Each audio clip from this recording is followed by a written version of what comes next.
Explained by the Billy Meier contacts. Mysteries, myths, legends, conspiracy theories, historical inaccuracies, and more.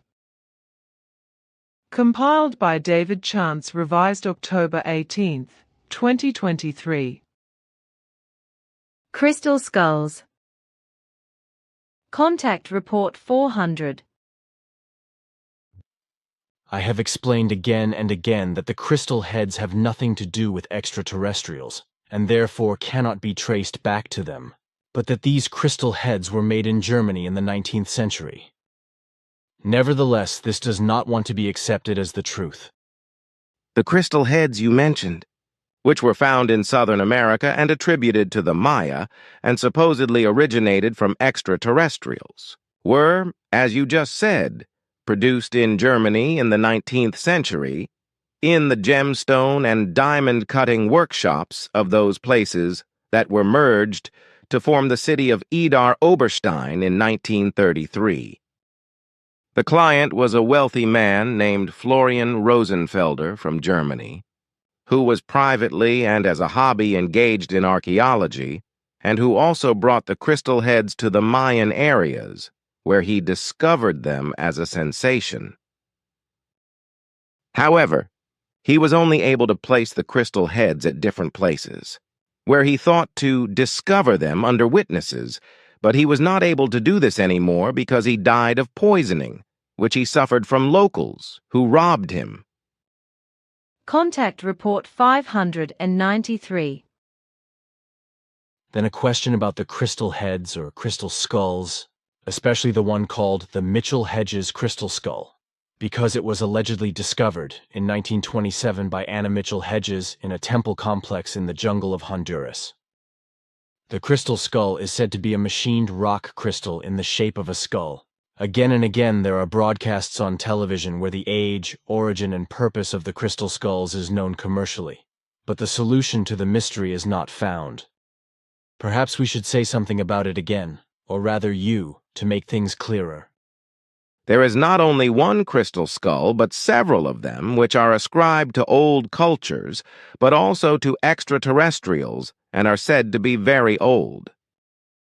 However, this in relation to extraterrestrials corresponds to nonsensical assertions of insane esoteric believers and phantoms, as well as blind archaeologists, etc., who would like to see certain crystal skulls as products of Central or South American advanced civilizations, such as the Incas, Maya, or Aztecs. Everything in this respect is based only on assertions, which have no archaeological value whatsoever and which cannot be confirmed and substantiated by effective real finds of crystal skulls which have not been fraudulently brought about. In reality, various crystal skulls have been deliberately faked and placed in places to be found there.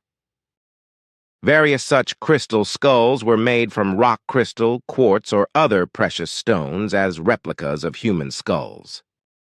They were made in the 19th century in a European center for crystal cutting, namely in Idar Oberstein in Germany in the Rhineland-Palatinate. So the whole thing, as I said, is just nonsensical claims of people who want to ascribe everything to Indian advanced civilizations or extraterrestrials. Truth is that these crystal skulls do not have an age of 1,000 years or more, but only of some more than 200 years. The crystal skulls continue to be counterfeited worldwide, also in a commercial way, and especially in Asia, many hundreds of such crystal skulls are produced every year and sold all over the world. Such fake skulls have also repeatedly found their way into museums. 3 crystal skulls are particularly well known in this regard. The Mitchell-Hedges crystal skull in the British Museum in London, the London crystal skull in the Welcome Gallery of the British Museum, and the Paris crystal skull in the Musée du Quai Branly in Paris. As said before, all these crystal skulls are more modern productions of the modern age, which were made in the 19th century in Idar Oberstein in Germany, but where other places have to be considered as well, as electron microscopic examinations of the London Crystal Skull show, where traces of processing are demonstrably present, as they are only caused by modern grinding tools. If the time of the first discovery of a crystal skull is investigated, the earliest evidence of this can be found in the 19th century. And if the controversy is discussed whether these are ancient artifacts or modern forgeries, then it must be said that this is completely superfluous, because reason alone does not permit such a thing, because a highly technical, mechanical prerequisite had to be given for the production of the crystal skulls. This is also proven by the traces of very regular abrasion and polishing marks which can only be produced by machines and which could never have been produced by hand. The Mitchell-Hedges crystal skull is probably the most famous, and in life-size production it weighs 5.3 kilograms. It is said to have been found in 1924 in Lubantun, British Honduras, note Billy. Today, Belize, by Anna Mitchell-Hedges, who was 17 years old at the time, when she is said to have accompanied her adoptive father, Frederick Albert Mitchell-Hedges, 1882-1959. She is said to have been present at his excavations, but this is not true, because she was not with him when he searched for Atlantis, which he believed to have discovered. I was able to clarify this clearly by looking back.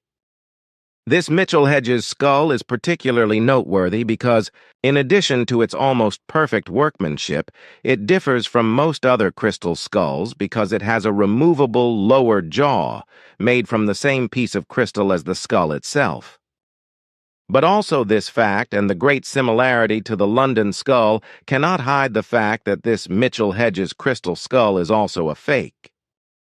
This also does not change the fact that when the skull is illuminated from behind with a strong light, this light is bundled inside the skull so that it shines like a third eye on the forehead and through the two eye sockets.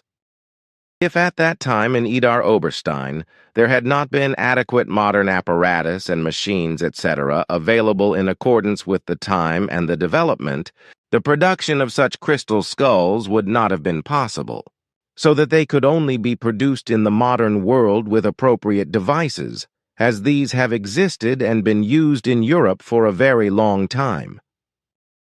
Nowadays, such skull sculptures are even produced in large quantities by machine and sold all over the world, whereby the production is mainly from the Asian region, as well as the sale of these products all over the world.